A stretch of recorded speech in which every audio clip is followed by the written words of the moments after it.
Well, welcome to our latest in the COVID-19 series of webinars from the Edinburgh College.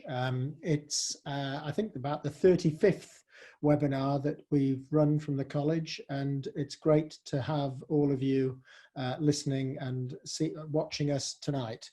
This is a really important one and webinar because just a few weeks ago I was delighted to welcome John Hines, who's the chair-elect of ICBSE, and John McGregor, who is the chair of JCIE, basically responsible for the MRCS and the FRCS. And they talked to you all some weeks ago about the plans for the future for both of those exams and when they would be back on stream. But a lot has happened in a short period of time. As you know, with COVID-19, things change very rapidly. And I think it's very important that all the trainees are made aware of what trends are happening. So today is again another update.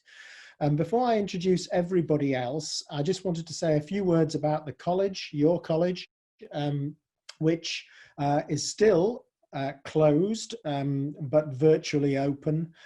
We're running, as you know, this series of webinars, so education, all support, exam support, and is open as well virtually. We hope that in part the college infrastructure will open again in the last week in August, beginning of September for college staff, some college staff. I think the things will be very different in the future. There's going to be flexible working at home, which is going to help a lot of people in the future. The other thing to say is that the hotel is back open as of last Tuesday, a week ago, and it's been open for business.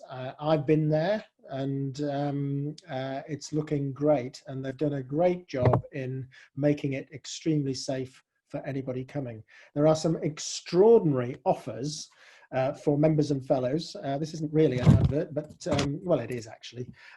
There are extraordinary offers for members and fellows, so you should go online to see it. I mean, I've been tempted to come up from rural Northumberland just to stay there to get the good cooking as well. So look out for those offers at Ten Hill Place. It's a great place to come. Scotland, of course, is a pretty safe place to come to, and Edinburgh and the college and the hotel is an even safer place to be because, of course, they really know what they're doing to keep you all safe. So come and visit the museum, which is also open. Come and visit the hotel, and the college itself, I hope, will be open at the last week in August. So the advert is over. Down to the meat and drink, which is extremely important. And I'm just going to introduce the team. I've mentioned John Hines and John McGregor. We have Liz McKinney-Bennett, who's the head of exams at the college. Welcome, hello. Liz. Zahid Raza, who is the head of exams convener elect. He's due to take over later this year. He's a consultant vascular surgeon at Edinburgh Royal. Thank you, Zahid. And we have Kirsty Mozolowski. She's at the bottom of my screen. Kirsty, she's in and around Fife, and her internet's a bit dodgy, but it's great to see you, Kirsty, and thank you for giving up your time to be the trainees advocate. And we've got Karen Lindsay, who's an ST6 in plastics. Thank you, Karen, for joining us. So we want all of you to send in your questions to the chat at the bottom, and we'll do our best to answer those as they come in on the Q&A and the chat. And with the good ones, the really interesting questions, we'll read out and get the panel's views. So keep them coming. I've noticed that we have nearly 350 participants tonight. That's a fantastic number. We've had about 30,000 register over the series of this COVID-19, and today's even better. So that's great. So I think let's get down to the meat and drink. John Hines from ICBSE. John, would you like to just give us a short presentation on where we are with the MRCS? John. Okay, President, thank you very much. I'll share my screen. I'm soon to take over the chair of the ICBSE, the committee that runs the Intercollegiate MRCS examination. I currently chair the IQA, which is the governance committee.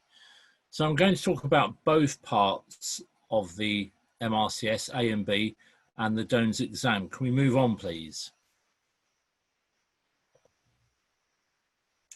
So we'll start with Part A.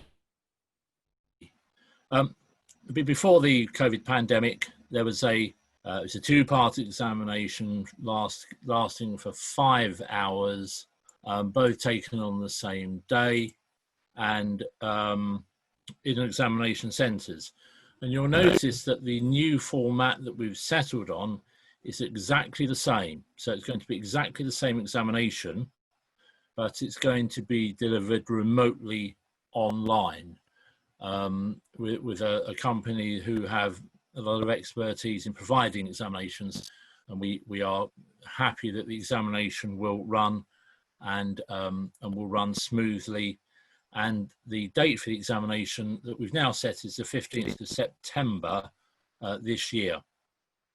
So it's full steam ahead with the Part A. And we're happy that all the candidates who applied to take the examination in April who couldn't, and everyone who's applied to take it in September can be accommodated. So in other words, by the end of this Part A, we will have caught up. Can we have the next slide, please? So it's the same examination, and that's really good for our candidates because it means it's the same preparation, nothing changes. Everyone will need to have a computer with a camera to take part, but we think that everyone will probably have a computer. There are very few people without a computer, and we're hoping that if you don't have one, you can borrow one from a postgraduate centre or something like that. The way the software will work will mean that we won't ask you to depend on an internet signal at the time of the examination, which means that it won't all fall to pieces during the examination. And just to reassure you that the examination will be monitored for inappropriate behaviour. So when you're taking the examination, that's all you'll be doing. You won't be able to do anything else. And we're not expecting there to be a problem with that nasty word of cheating. The software is fantastic. So everyone can be reassured that it will be a very, very fair examination. Can we move on, please? And it's the same exam. The results will be analysed in exactly the same way. The results will come out online in the same way. And the GMC have given approval for this, guided by the Excellence by Design, which was published in 2017. So in summary, Part A is going to be the same exam, but it will be taken remotely. And we're confident that the examination will run, and we think it will be very smooth, and we'd encourage everyone just to carry on preparing and revising in the same way.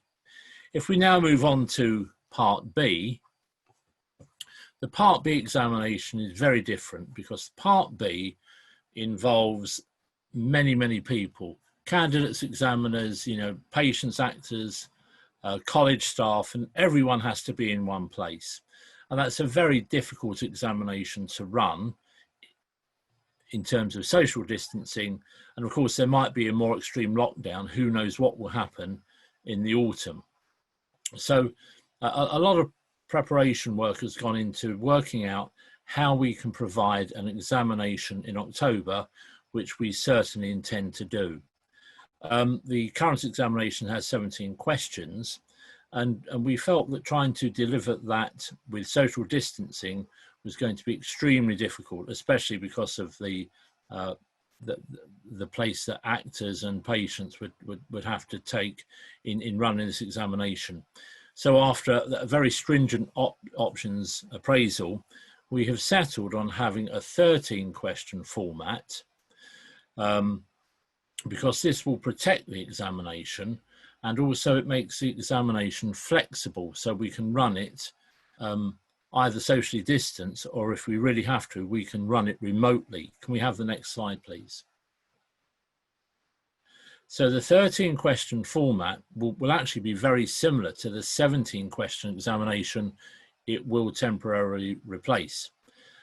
Some of the questions will be reframed so they can be delivered remotely if they have to, but essentially the knowledge required to pass will be the same as the 17 question format, and this means that candidates' preparation should be the same.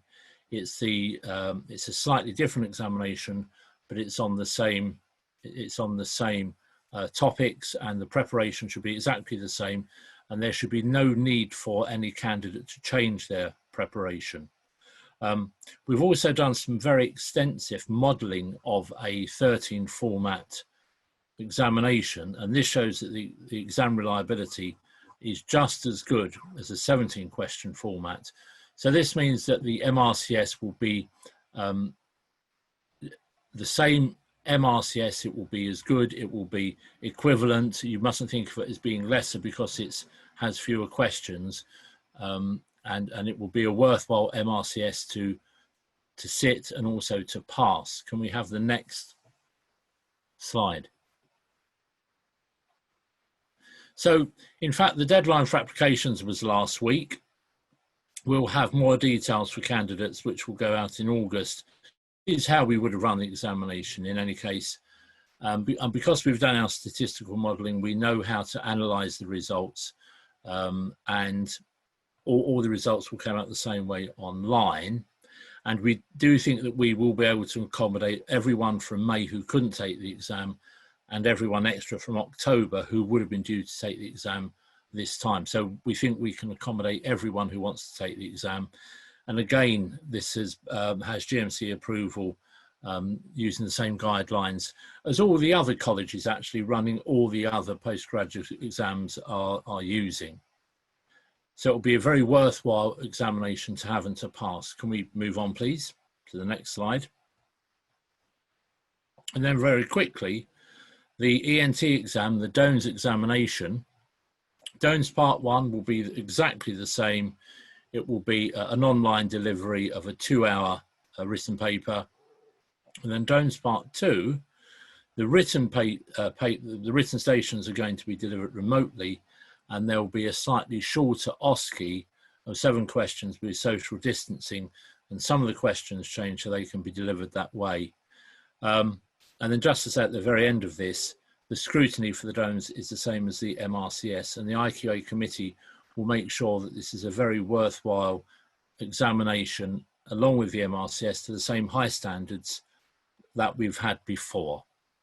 So in summary, MRCS Part A and B and DO-HNS will run in the same time frame that we thought they would run in the autumn, and we fully intend now to run examinations that we think will be COVID safe. In other words, unless there's a very, very, very stringent lockdown with no doctors able to take leave, we think we'll be running these examinations when we plan to run them in September and October. And that's very important because that means next year we can move on and have our examinations when we thought we would.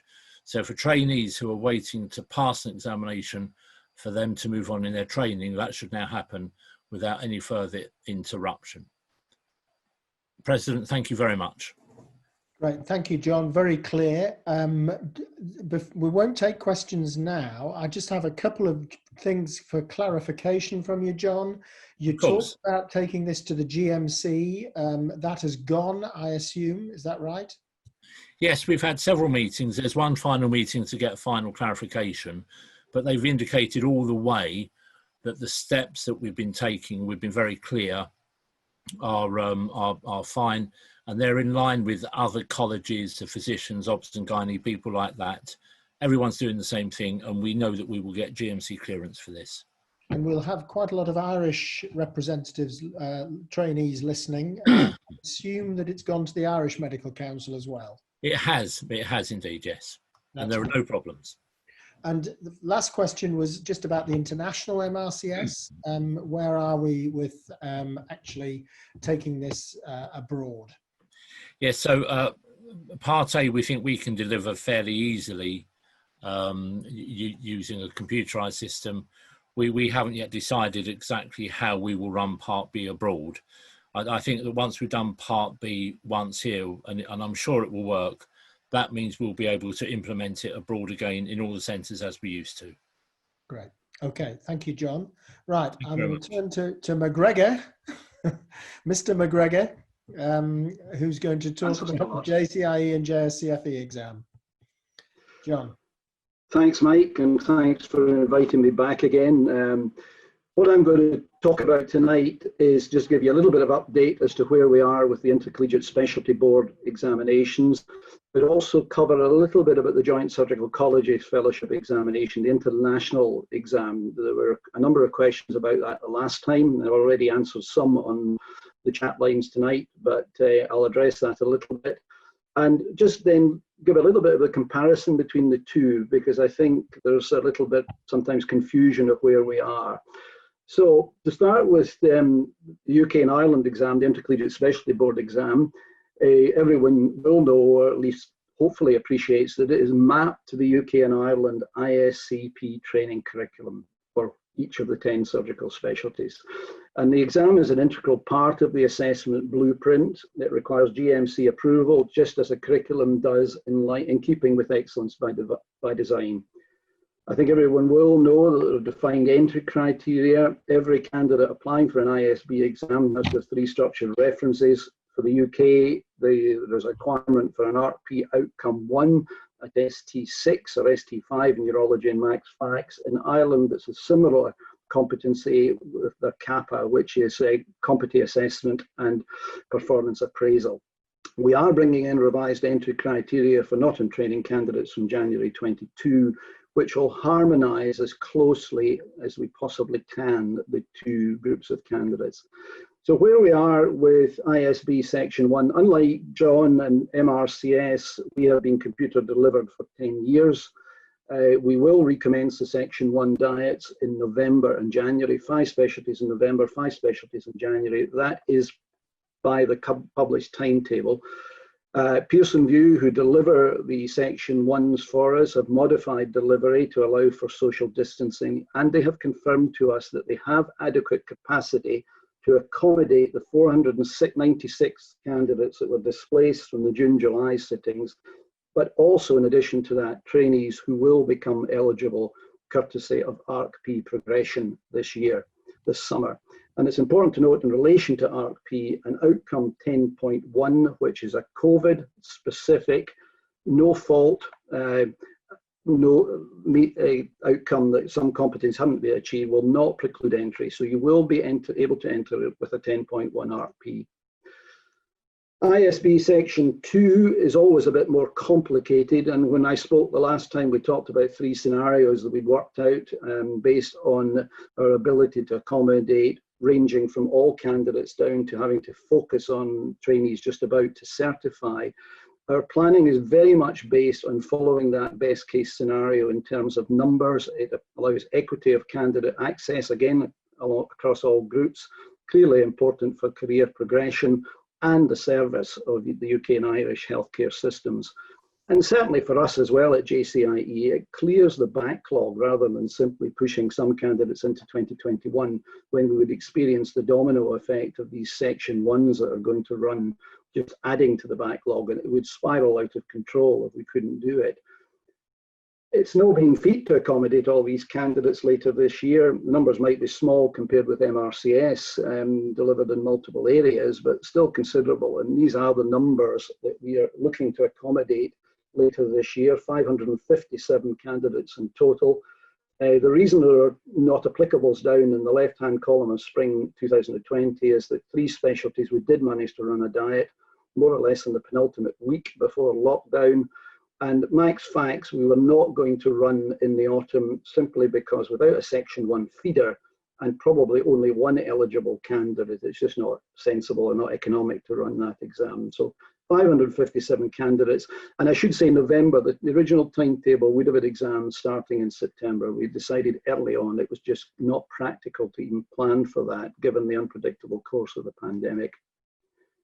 In terms of staging, when I spoke the last time, I mentioned that we were planning to really keep the format as traditional as possible and use Scotland's equivalent of the Nightingale hospitals in England called the NHS Louisa Jordan in Glasgow with the adjacent very sizable hotel.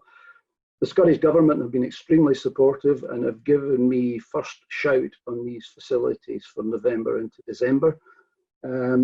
So the facility was there to run the traditional format. However, we ran into a period, well, I ran into a period of several sleepless nights of waking up at 3, 4 o'clock in the morning, just really with one big question in mind. Was it reasonable to expect patients to allow themselves to be repeatedly examined by a large number of people coming from the length and breadth of the country, and maybe perhaps out with the country? Would the patients agree to it, even if we asked them? And what would we do if we organised it all, had a fabulous facility, had 100 and whatever number of candidates there, a whole lot of examiners and assessors, and the patients didn't turn up? That's disaster zone. So there was a bit of more reflection involved.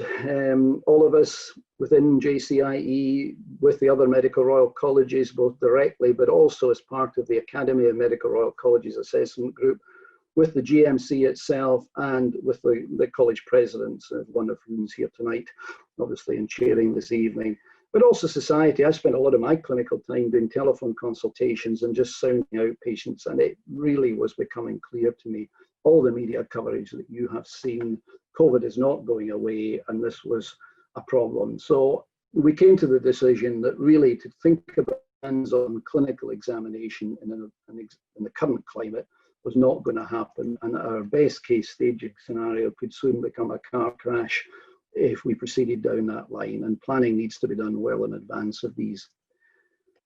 Coincidentally, the GMC, and all colleges have been engaging with the GMC, John mentioned it, we have as well, and we all attend similar meetings, have launched a document. Now, this is probably not in the public domain yet. I don't think it's on our website because it's still fairly draft.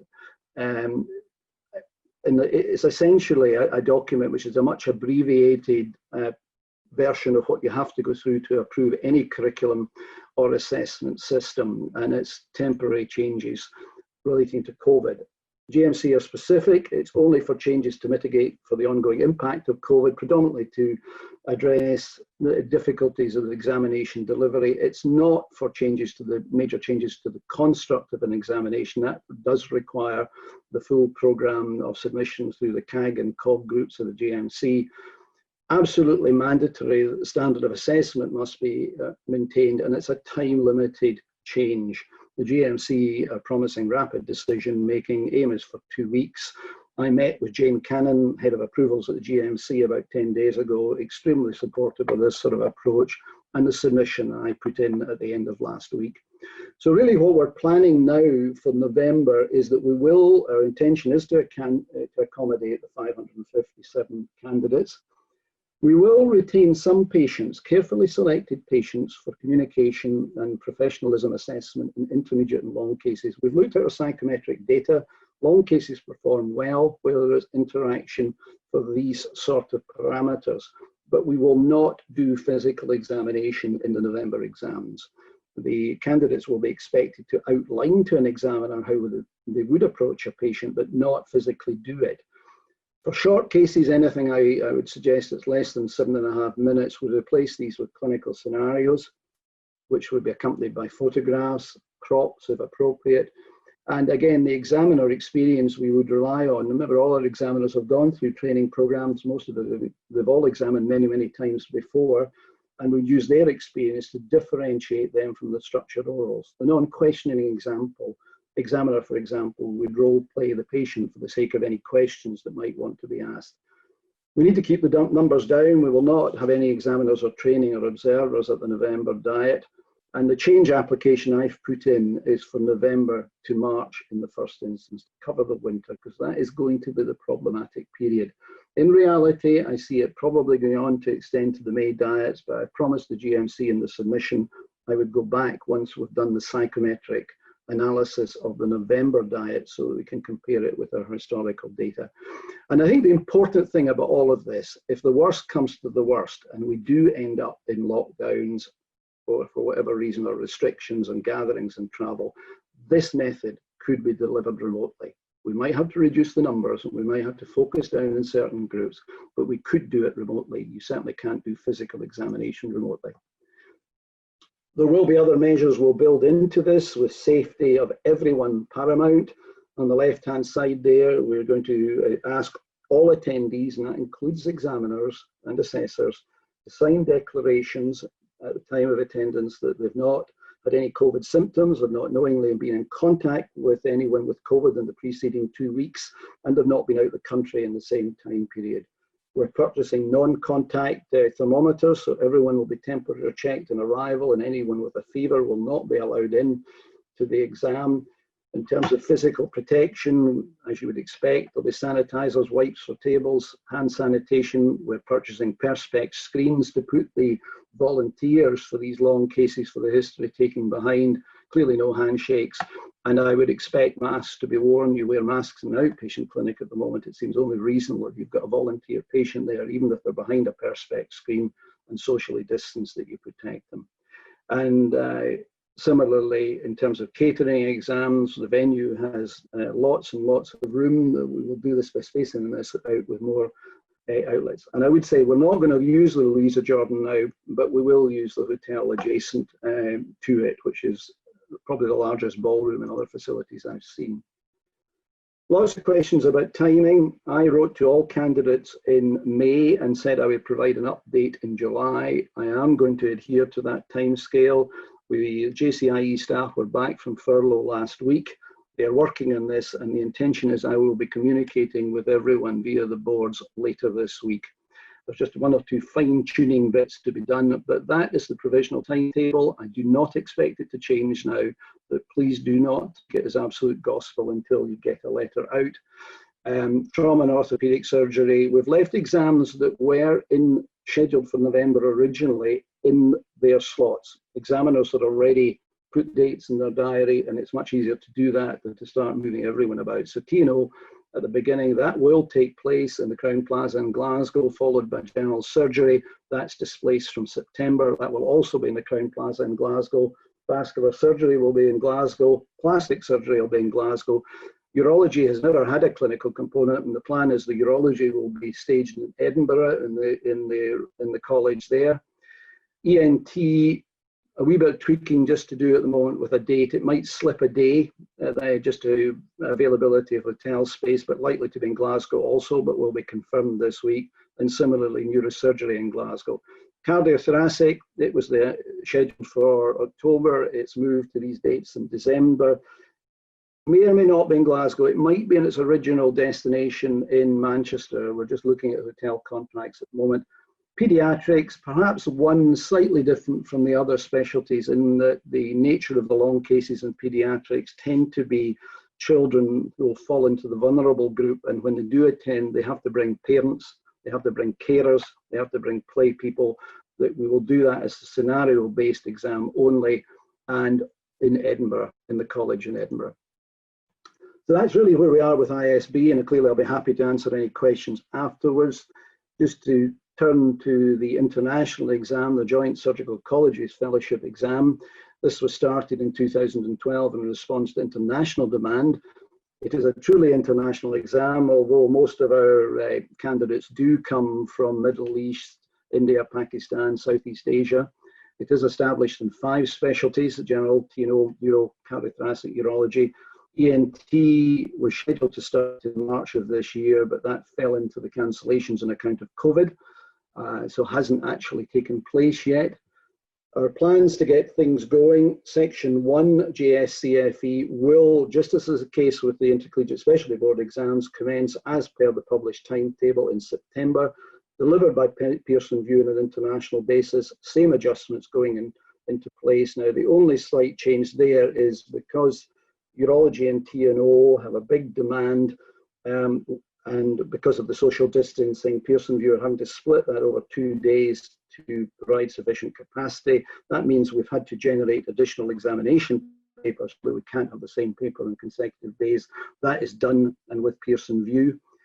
And again, we will be working on this now, and we will be communicating very soon with all candidates.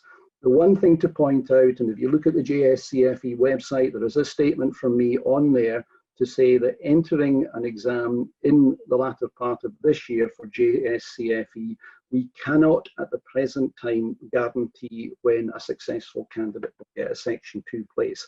And I've gone as far as saying, because of the backlog that we have, it's unlikely that we could accommodate successful candidates this year in 2021. So please bear that in mind. When it comes to Section 2, we had to cancel 2 diets this year, cardiothoracic and T&O. We didn't get to the stage of opening general surgery, which traditionally takes place in October. We cannot rearrange any Section 2 diets for this year. I think that's self-explanatory with travel issues and quarantine. We will hope to go in early 21, but that is subject to review, and it's something I will be discussing with all 4 college presidents and chief executives tomorrow. But we won't abandon you. I think that's fair to say. We will not abandon you. That just illustrates again the number of candidates that are awaiting a Section 2 JSCFE place, the biggest group being T&O. There were 96 candidates due to sit in June. There are a further 89, so there are 480 candidates awaiting a Section 2 place already, and that's before the Section 1s this autumn. So that's exactly why I have put that statement on the website that we can't guarantee. So just to satisfy one or two of the queries that we do get, and I did see the last time, just to compare the 2 exams, the ISB, the UK and Ireland exam, and the JSCFE exam, the similarities are the level of questioning. It's all about applied knowledge and skills, higher order thinking, commensurate with what would be expected of a day 1 consultant in the generality of the specialty in the UK and Ireland. Question banks and syllabuses are similar. UK and Irish centric questions are removed for the international scene, but it's similar in that extent, and the examiners go through the same training. And a pass in either of the exams permits college affiliation and the use of the postnominals FRCS. The major differences, well, it's not available. JSCFE is not available for all specialties, just simply because of differences in practice, UK and Ireland and overseas. The big thing to bear in mind, an ISB examination is mapped to a relevant ISCP training curriculum. It's part of the assessment blueprint, has to be improved by the GMC, as does the curriculum. JSCFE exams are not mapped to any specific training program. It clearly cannot be, given the diverse nature of the healthcare systems from where candidates come from. So the GMC are not involved in JSCFE at all. So really, this is an important slide, this in the sense for everyone in JSCFE. Are the exams of the same standard? The answer to that is yes. That is the responsibility of JCIE on the behalf of the 4 Surgical Royal College. Are they equivalent? No, they're not. Equivalence, sorry if I just clicked the mouse too quickly, equivalence is nothing. We have no input on equivalence. That's entirely a General Medical Council or Irish Medical Council function, and they will only recognise exams as permissive if they're mapped to curricula. But one of the big myths out there is that you must have the ISB examination or an FRCS from that exam as a prerequisite for CSER. You don't. Okay, it might be harder to prove the equivalent level of knowledge and skills if you don't, but a JSCFE examination to the same standard can still be used as part of that portfolio for a CSER. So moving forwards, just to finish, all surgical curricula are changing in August of next year. We're bringing in revised ISB entry criteria for non-trainees, as I mentioned, and we are looking quite separate from the temporary changes from this year to revise our Section 2 format. And I think the big question I would leave everyone with is, we have never assessed technical skills in an examination, operating skills. We clearly can't.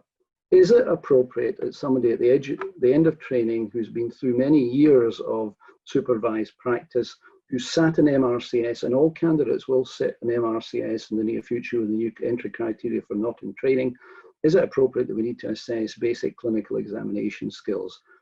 The answer to that in my mind is probably almost certainly not, and that we should be concentrating on the higher order thinking, application of knowledge, prioritization, situational awareness, etc. So I will stop at that. I think you're still muted, Mike. Yeah, thank you, John. Absolutely superb, as both Johns have done. Very clear. There are a few questions that spring to mind, but I'm going to first of all open this to Karen and Kirsty, who are here to ask questions on behalf of the trainees. I'm delighted to say that we've had something like 150 questions already, and because my panelists are so slick with their fingers, 67 of them have already been answered. Well done. I'm so impressed. Liz, Kirsty, Karen, John's, and John was even doing it while he was doing his presentation. I'm pretty impressed. So really very impressive. We've still got some questions to answer, but I'm going to hand over first of all to you, Kirsty. Would you like to ask John Hines and John McGregor any questions? So I think this is probably more pertinent to the clinical or second part of the FRCS exams.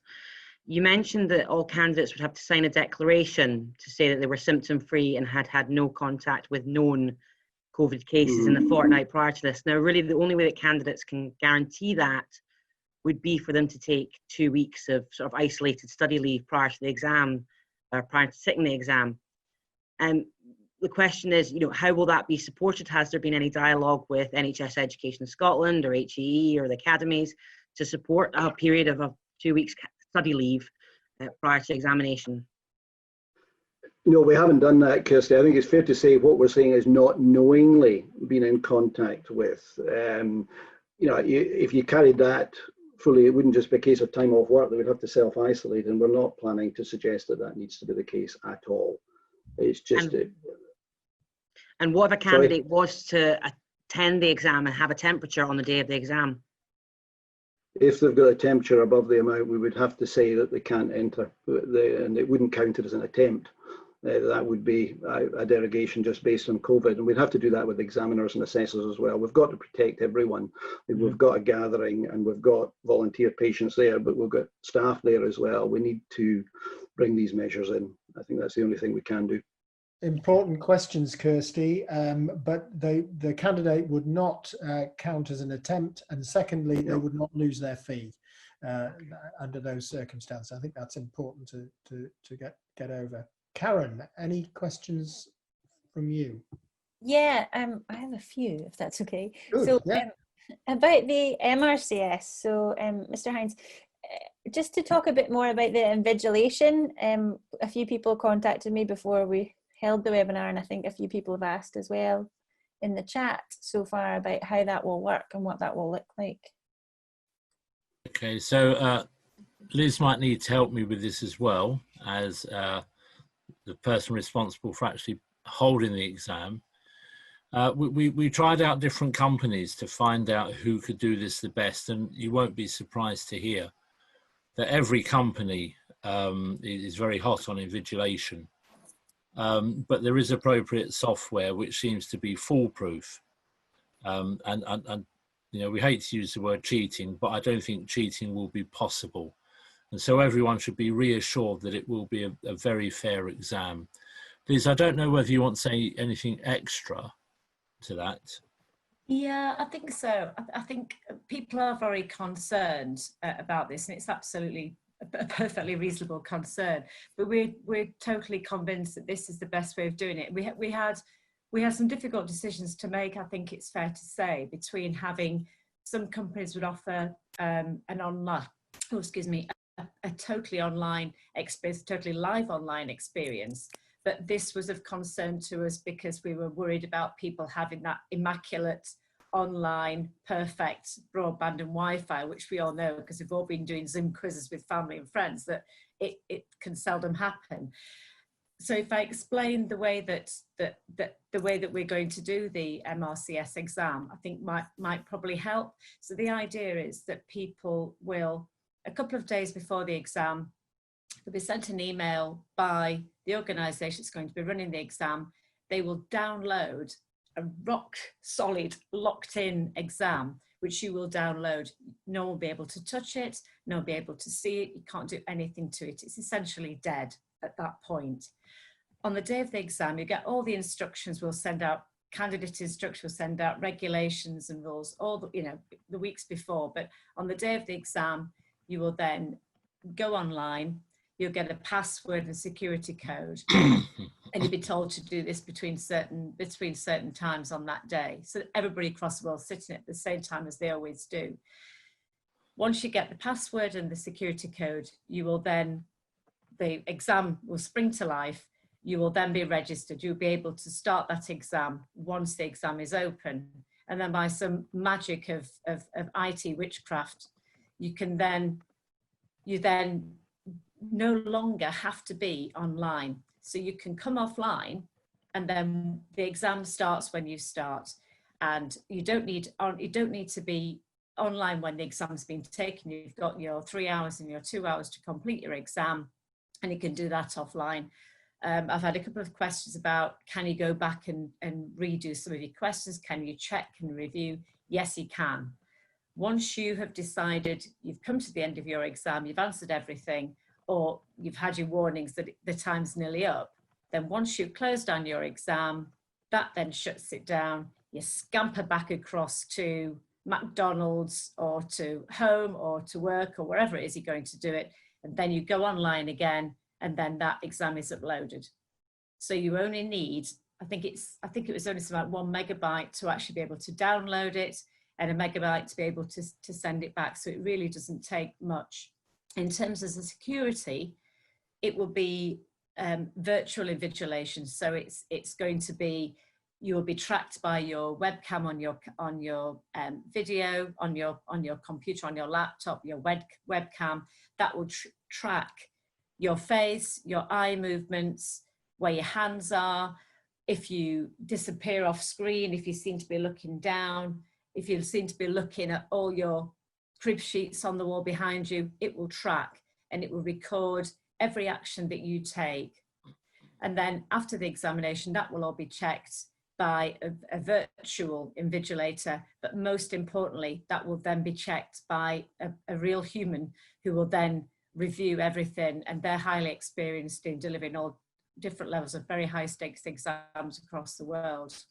And they will pick up if there's anything that they feel is unusual behaviour, and at which point they will then, once those exams have been uploaded and they've gone to ICBSE, then those will be alerted to us as well. And so all the way through, although it's online invigilation at the time, or sorry, remote invigilation at the time, there is human intervention in it as well. So there's a human factor to it, but everything that you do will be recorded. So as far as we're concerned, it's the strongest possible security you can have, because it's essentially one-to-one invigilation rather than one invigilator watching a room of 50 people. Does that help? Really helpful. Even I understand it, Liz. Well done. Thank you. Karen, you had a few questions. So we've got lots. There's got 82 have been answered now, and we've got another 60 waiting, but you have another couple. Yeah, so I was wondering, I guess for any Part B that's requiring interaction with others, for anybody who's at risk or clinically vulnerable or clinically extremely vulnerable, so in the shielded category at the moment, who are candidates, what precautions are we going to put in place to make sure that they're safe and protected? And what happens if their risk assessment for work says that they need to wear an FFP3 to be in normal clinical environments? That's going to be a real challenge for people trying to sit a clinical face-to-face exam. So what are the processes around that? So this applies for not just MRCS, but also for FRCS. So maybe I could go back to John McGregor to suggest how he is going to look after those potentially vulnerable candidates. You know, a very good point, and we're duty bound to make reasonable adjustments for any issue. Obviously, our commonest reasonable adjustment is for dyslexia, but this is a perfectly reasonable adjustment. It's another reason for minimising the contacts and maintaining social distancing and having masks there, or whatever specific requirements we would certainly look at and make allowances for, Karen. You know, it's difficult to give you a broad answer what we would do, because they are all looked at in individual circumstances. I think the key thing, John, is that it's as if it was a clinical encounter, isn't it? Yeah, so whatever you're doing in the workplace, we would expect to be able to mimic in the examination situation. If you're doing an outpatient clinic, I would regard it, whatever you are doing in an outpatient clinic as work. That's what it's going to be like. Does that help, Karen? Yeah. Yeah, I guess in terms of the mitigating circumstances bit, so you can probably tell from how I'm following that up with the following question that I am in the shielded group. So it's particularly pertinent for me. So I'm looking to apply for the November diet of FRCSA. And so you have to write your mitigating circumstances beforehand. And I would never have had to do that before because of my underlying condition. Under normal circumstances, it would not impact my ability to sit an exam. Sure. But now it's going to. So I guess how much information do we need to give you? How does that work, and what does that look like for COVID? What I would suggest you do, Karen, if it's going to be a Pearson View Centre, if you're going for Section 1 you're talking about, is just when you get the communication from the JCIE office, just get in contact with the member of the Section 1 team or the specialty manager that communicates. So it's very much an individual basis that we'll deal with that. Kirsty, did you want to come in? Yeah. It's sort of similar to that, actually. John McGregor, you have answered about postponement due to personal circumstances. But one thing that hasn't been, and I understand in the best case scenario, you're going to accommodate all candidates. Yep. However, just thinking possibly potentially forward, I've got a few trainees that have been in touch who are either pregnant and would like to get their exams out of the way as soon as possible prior to baby's arrival, or they have situations such as out of programme experience coming up, and again, they would like to get the exam out of the way as soon as possible or at a set date so it doesn't interfere with that. And I'm wondering if we end up in the sort of down the line in a more lockdown situation, will there be a reasonable appeals process? Because I know you're prioritising CCT date as the primary prioritisation, but will there be an appeals process for people with personal circumstances that mean they need to sit the exam at a certain time? Yeah, I must admit, because I haven't gone into that one in great detail as yet, because I'm hoping it will not happen, given that the intention is to accommodate everyone, because we really do not want to get down and having to say to some people, you can't sit the exam because we can't accommodate you. Yeah, again, I think it comes down to individual circumstances that we will look at, but we've got to be fair and equitable to all candidates across the system, and clearly there's pressure on us from the employers and from the GMC and from the training authorities paying salaries, that the priority they would want us to look at is people nearing certification if we're really forced into a corner that we're having to reduce numbers. But I really do, and cross fingers and cross everything, that doesn't happen. And I think all the more reason for planning to take the big load in November, because if we're going to run into trouble, I would anticipate that February is more likely the danger zone than November at the moment, and try and get this done this year. Great, thank you very much. Can I join in? I agree with everything that you've said, John. We did consider with the membership, of course, there's this problem with some trainees moving from CT2 into ST3. That doesn't seem to be a problem now. But we really don't think there will be a problem accommodating any candidate that wants to take the examination. So I would say to trainees, plan to proceed as you would wish, because we should be able to provide a place to take an exam for anyone that wants to take it. And as John said, we are planning next year now, because that's quite important. Yeah. Thanks, John. Can I bring Zahid in? I mean, there'll be a lot of concern about candidates internationally and domestically preparing for MRCS and perhaps having an opportunity to do a preparation course. And of course, they have been in short supply during the coronavirus. Zahid, you've, I think, been designing online preparation courses. Can you just tell us a little bit about that? Sure. And how they work? Sure. So obviously Corona took us by a huge surprise, and we had a course set for April which had to be cancelled at short notice. So then what we did was a group of college staff got together and we decided to try and run something online. Now this was going to be quite a bit of a challenge because we needed to get a course book out, which we managed to do very, very quickly.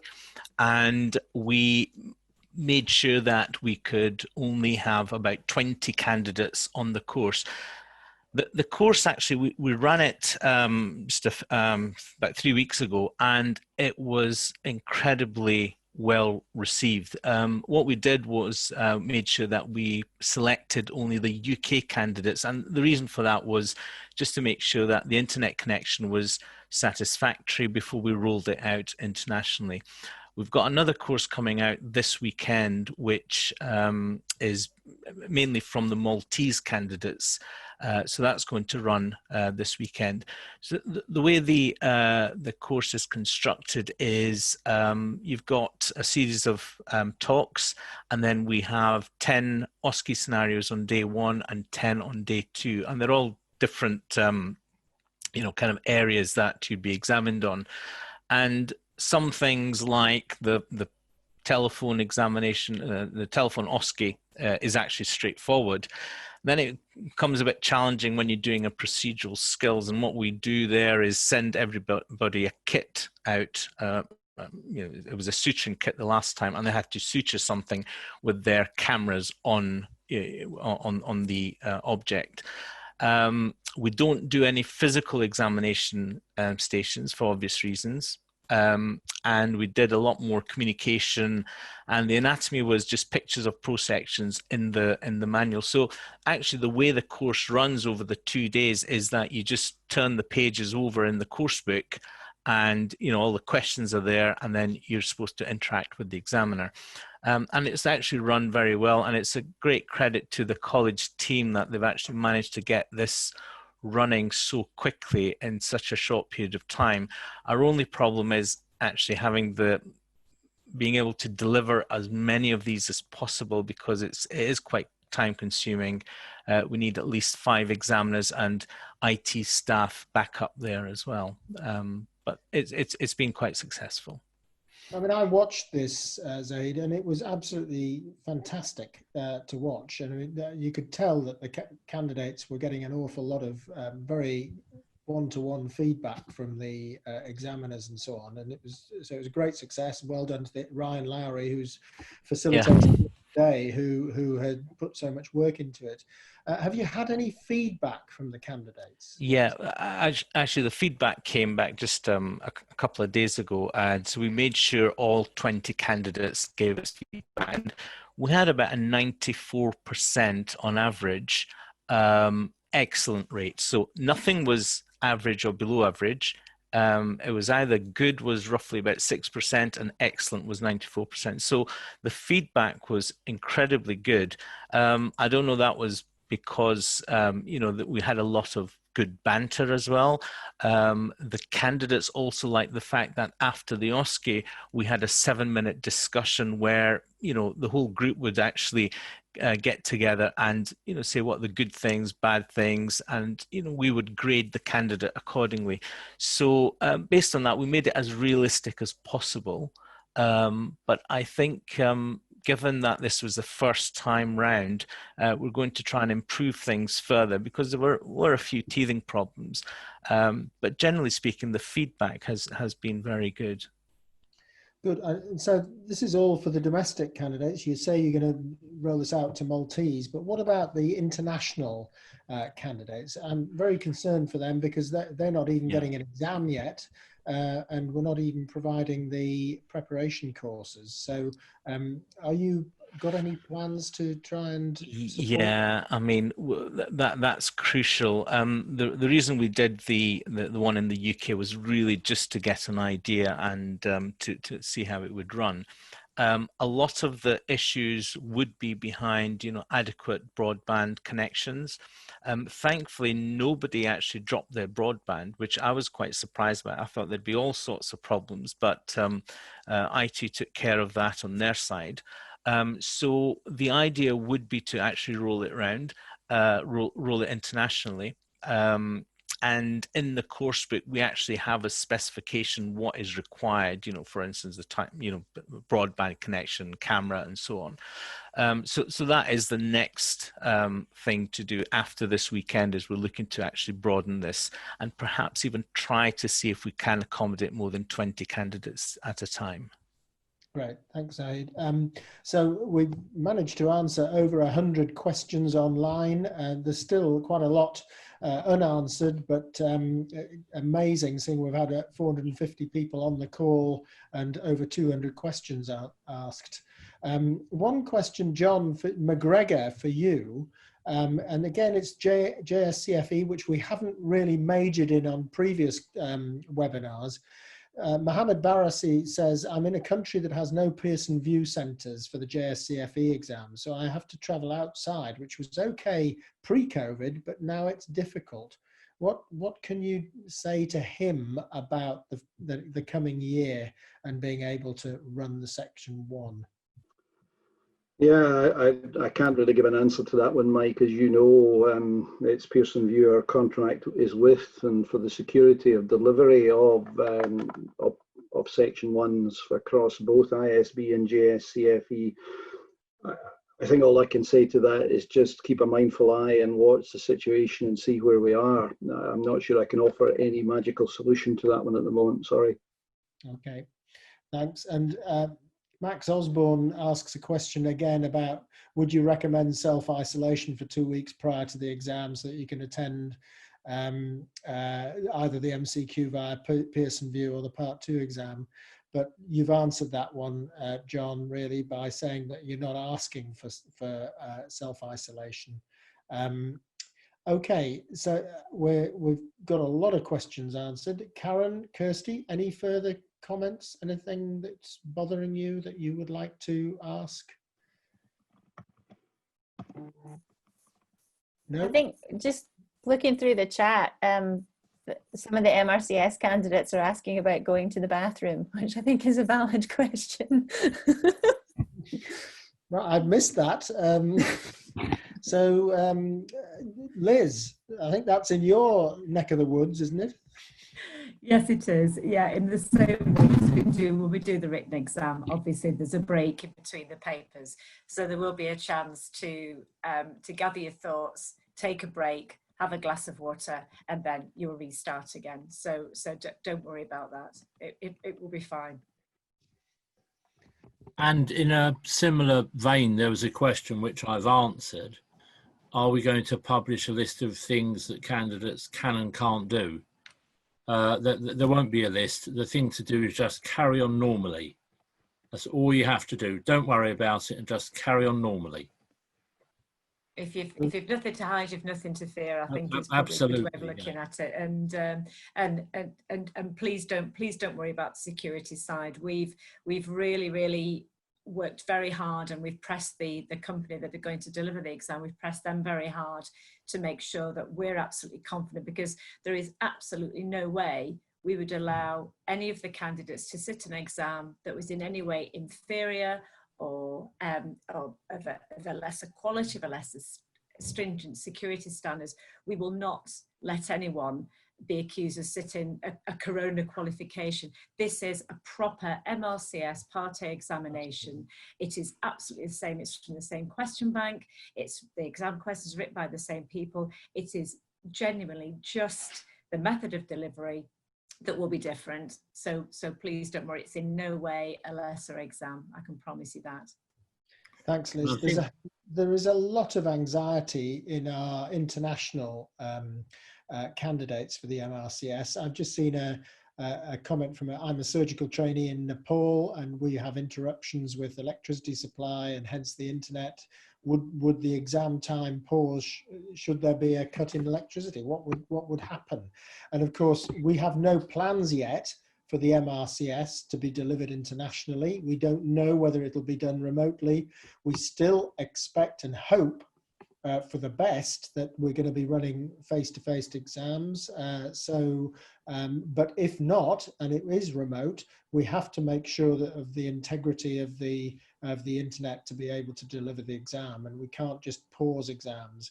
And so I think that we'd have to take a rain check on that from Nepal and just check once we've got the domestic MRCS exam up and running as to how that is going to be administered internationally. I think that's fair to say, John. Yeah, and Liz? We certainly got the Part A. The venues we already deliver it, the Part A, will be delivered remotely. So don't worry about that. There's a couple of countries that we know, or that we're just investigating just to make sure, because we know that while some people might work off their mobile phone, for example, some people might not necessarily have a computer, a laptop or whatever that's in somewhere where they can be undisturbed and they can sit the exam. So for certain countries, perhaps Myanmar, Sudan and countries like that, we're investigating how realistic it is for individuals to be able to sit the exam in that way. And thanks to a lot of work by ICBSE, we do have an option, but it will only be for certain venues and certain countries. It's not an option for candidates to opt in and opt out, but there may be a possibility of being able to deliver a written paper rather than a purely online one. But as I say, please be under no illusion, it's not an option that individuals can take. It will be something that everybody in that particular country, that particular venue would sit a paper exam, or everybody would sit the online version. So it's really up in the air at the moment. We're still trying to scope, because as you can all appreciate, you know, this has all happened very, very quickly, and we're having to react very, very speedily indeed. I think with the Part B OSCEs, much as we are hoping for the best internationally for the Part B OSCE delivery, we are realistic. And we just don't know. Everyone knows how quickly things change with COVID. So whilst we're hoping that we might be able to do some of our later ones, we absolutely can't guarantee it. But the thing is, I would say, is please apply for the diet that you wish to sit, so that if we are able to go, we will go and you'll be fine. If we're not able to go, however, and we have to delay to next year, that will guarantee your priority and your place in the queue. So please apply as you would plan. So two questions to finish. Do we answer FRCS Part 1 questions as per pre-COVID management protocols or post-COVID? John? Which John? Sorry, John McGregor. FRCS Part 1. Sorry, I thought that was... Yeah. Well, the reason there's always a delay between somebody sitting a Section 1 exam and the result being conveyed out is there's a standard setting process. And standard setting involves groups of experienced examiners sitting down and going through the questions. So if there's any change in circumstances with which COVID would certainly qualify that's relevant to any questions, they will be re-Angoffed, the Angoff method being the procedure that we would use. So the answer to that is yes. If an answer to a question changes because of any circumstances, we will relook at it. And in fact, our system throws up anomalous answers anyway, automatically for us to direct us. Thanks, John. Just one final question for Liz, I think, really. And this is somebody who's very concerned about cheating. And they're saying, well, there's lots of evidence of mismanagement when exams like this are run online. It's that dirty word of cheating, this anonymous attendee says. Please reconsider the college's association with online exams. Please think hard about allowing external organisations to proctor college exams. What do you say to that, Liz, to reassure? You're mute, I think. It's a very reasonable concern, and as I've said before, you know, we're absolutely committed to doing the very best we can. The most important thing is we want to be able to get an exam out there, and there is no way we would expose our question banks. There is no way we would expose candidates to an environment where they could be accused of cheating. We are, you know, we're absolutely adamant that could never be, and if there was any doubt about it, we wouldn't be doing it. We genuinely wouldn't be doing it. As I said before, I cannot profess to be any form of IT security expert. And I know someone mentioned earlier on that if Barack Obama's website can be hacked, then what about ours? you know, there's no exam anywhere that could ever say there was absolutely no chance of cheating. It would be crazy to suggest that. But as I said earlier on, already we're in a room with 50 candidates and one invigilator. There's facility there to cheat if someone really wants to cheat. At the end of the day, we have to trust it's a high stakes exam. If you know the information, you will pass the exam if you answer the questions correctly. If somebody wants to cheat, it will be almost impossible. If you don't know the stuff, you're not going to be able to look up anything. You won't be able to read a book, because as you all know, it's a very short space of time that the number of questions per minute you have to answer anyway, even if you know everything, is tight. So if you are trying to cheat, if you're trying to look up something online, you're trying to look at something on your board, you won't have time to do it. So if you work hard, revise hard, get the information down, you will pass it. You can't go into this exam expecting to be able to cheat, genuinely. Right. John Hines, I don't know if you can... Yeah, I'd like to add to that, actually. Yeah. And I agree with everything you said. For the previous 3 years, the IQA committee has been looking at the safety and the cheating potential with the exam as we've run it, and we all felt that actually moving to computerized testing was far safer in terms of exam security, and it's much harder to cheat. We've spent 3 years considering this. The COVID thing has come out of the blue, so we're really happy that we should be doing computerized testing.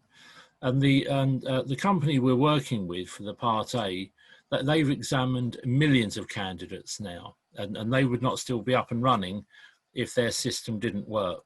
So I think we're very happy it's going to be a very fair exam. And as Liz said, if you know the stuff, you'll pass. And it's going to be very difficult to cheat and get away with it. It really is. I don't foresee that happening. Thanks, John. I think we're going to need to wrap this up because we're well over time, but you've answered 136 questions. We've also answered some of the others that haven't been answered, which is unbelievable. It's a record, and that's because we've got youth on our side, because they're very fastest fingers first and all that, but well done. I just want to finish off by just saying that patients have been at the brunt of COVID-19, but actually trainees have been the ones who've had their careers put on hold.